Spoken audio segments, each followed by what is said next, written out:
కామారెడ్డి కాంగ్రెస్ లో అంతర్గత విభేదాలు మరోసారి బహిర్గతమయ్యాయి. మాజీ మంత్రి షబ్బీర్ అలీ అనుచరులపై మాజీ మున్సిపల్ చైర్పర్సన్ ప్రియారిటీ తీవ్ర ఆరోపణలు చేస్తూ ఎస్పీకి ఫిర్యాదు చేశారు.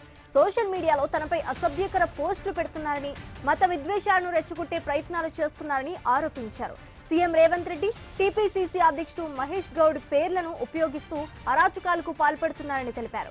ఇలాంటి చర్యలు పార్టీ ప్రతిష్టను దెబ్బతీస్తున్నాయని, బాధ్యులపై చట్టపరమైన చర్యలు తీసుకోవాలని ఎస్పీని కోరారు. మొత్తం సోషల్ మీడియాలో అన్నిట్లో కూడా వాయిస్ రికార్డింగ్ ప్రతి ఒక్క దాంట్లో ట్రోల్ అయింది. అలా ఏమొచ్చింది, అలా కూడా మీరు ఏం మాట్లాడారు మహేష్ కుమార్ గౌడ్ గురించి, పార్టీ గురించి, అండ్ ముఖ్యంగా మహిళల గురించి మాట్లాడతారా? మీరు ఏమనుకుంటారు మీ గురించి?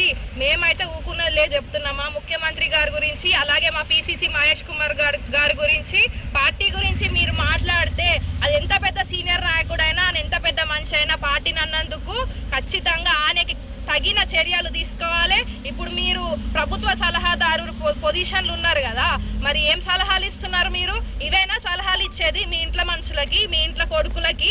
ట్రోల్ చేయరు, ఆడబిడ్డల మీద అజ్జేయరు, ఇజ్జేయరని ఇదేనా మీరు ఇచ్చే సలహాలు? మీకు ఇంతనైనా దిమాక్ ఉండాలి. అసలు ఆయనకి అన్ఫిట్ క్యాండిడేట్ ప్రభుత్వ సలహాదారుడు కూడా ఆయనకు ఉండనే ఉండద్దు. ఎందుకంటే ఇట్లాంటి మైండ్ సెట్ ఉన్న క్యాండిడేట్ ఉంటే కాంగ్రెస్ పార్టీకే చాలా నష్టం అని చెప్పి సందర్భంగా తెలియజేస్తున్నాను. కామారెడ్డి కాంగ్రెస్ లో అంతర్గత విభేదాలు మరోసారి బహిర్గతమయ్యాయి. ఈ విభేదాలకు సంబంధించి మరింత సమాచారం మా తెలంగాణ బ్యూరో చీఫ్ కిరణ్ అందిస్తారు. కిరణ్, కాంగ్రెస్ పార్టీలో నేతల మధ్య విభేదాలు రోడ్డున పడ్డట్టుగా మనకు స్పష్టంగా తెలుస్తోంది. ఒకే పార్టీలోని రెండు వర్గాల మధ్య మాటల యుద్ధం ఇప్పుడు పోలీస్ స్టేషన్ మెట్లు కూడా ఎక్కిన పరిస్థితిని మనం చూస్తా ఉన్నాం.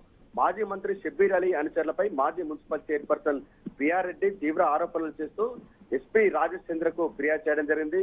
సోషల్ మీడియాలో తనపై అసభ్యకర పోస్టులు పెడుతున్నారని, మత విద్వేషాలు రెచ్చగొట్టే ప్రయత్నాలు జరుగుతున్నాయని కూడా ఆమె ఫిర్యాదులో ఆరోపించారు. దీంతో కామారెడ్డి రాజకీయాల్లో ప్రస్తుతం అయితే ఈ వ్యవహారం హాట్ టాపిక్ గా మారిన పరిస్థితి కూడా కనబడతా ఉంది. అయితే ఇలాంటి చర్యలను అంటే సంఘ విద్రోహ సంబంధించిన శక్తులుగా వారిని ఆమె అభివర్ణించారు. ఇలాంటి చర్యలను వెంటనే అరికట్టకపోతే భవిష్యత్తులో మత ఘర్షణలకు దారి తీసే అవకాశం ఉందని కూడా హెచ్చరించారు.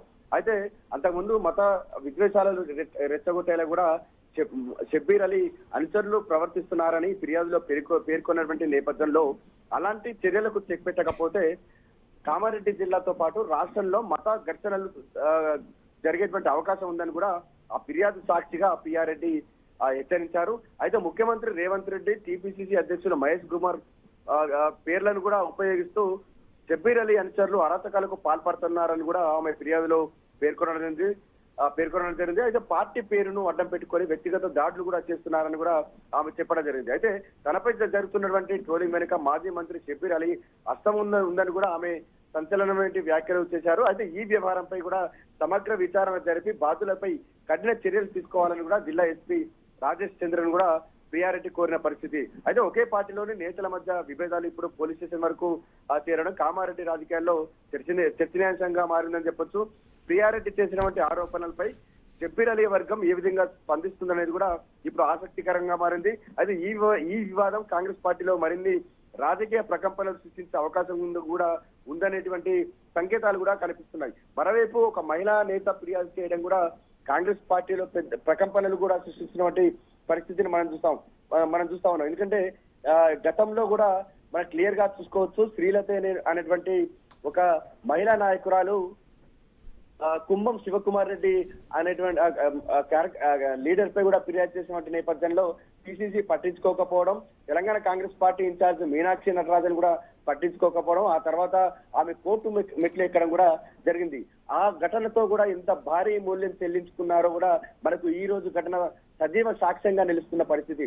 ఎందుకంటే ఒక మహిళా నాయకురాలు ఫిర్యాదును సొంత పార్టీ నేతలే పట్టించుకోకపోవడం, ఆ సొంత పార్టీ నేతల పైనే కోర్టుకు వెళ్లడం, ఆ తర్వాత ఆమె మధ్యప్రదేశ్ సంబంధించిన రాజ్యసభ ఎన్నికల్లో ఫిర్యాదు చేయడం, ఆ ఫిర్యాదు సీరియస్ గా తీసుకున్నటువంటి ఈసీ కూడా మీనాక్షి నటరాజన్ ఏదైతే నామినేషన్ కూడా తిరస్కరించడం జరిగింది. అంటే ఒక చిన్న తప్పిదం ఎంత అనర్థానికి దారి తీసిందో కూడా ఈ ఘటన నిదర్శనంగా నిలుస్తుంది.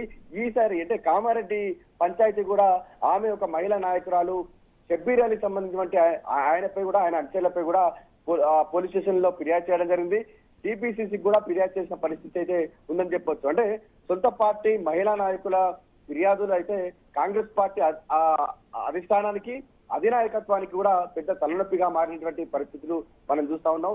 ఫిర్యాదు చేసిన క్రమంలో వారు సరైన సమయంలో సరైన తీరులో స్పందించకపోవడం వారికి కొంప ముచ్చుతున్నట్టు కూడా మనకు స్పష్టంగా తెలుస్తా ఉంది. మరి ఈ ఘటనపై కూడా అంటే ఈ రోజు శ్రీలతారెడ్డి సంబంధించినటువంటి ఇష్యూ కావచ్చు, మీనాక్షి నటరాజన్ సంబంధించినటువంటి నామినేషన్ తిరస్కరణ ఇష్యూ కావచ్చు, ఆ అనుభవాన్ని పాఠంగా మలుచుకున్నటువంటి కాంగ్రెస్ పార్టీ అధిష్టానం ఈ రోజు కామారెడ్డి పంచాయతీని ఒక మహిళా నాయకురాలు సొంత పార్టీ నాయకులపై చేసినటువంటి ఫిర్యాదును ఏ విధంగా స్వీకరిస్తుందనేది కూడా చూడాల్సి ఉంది. శ్రీజ.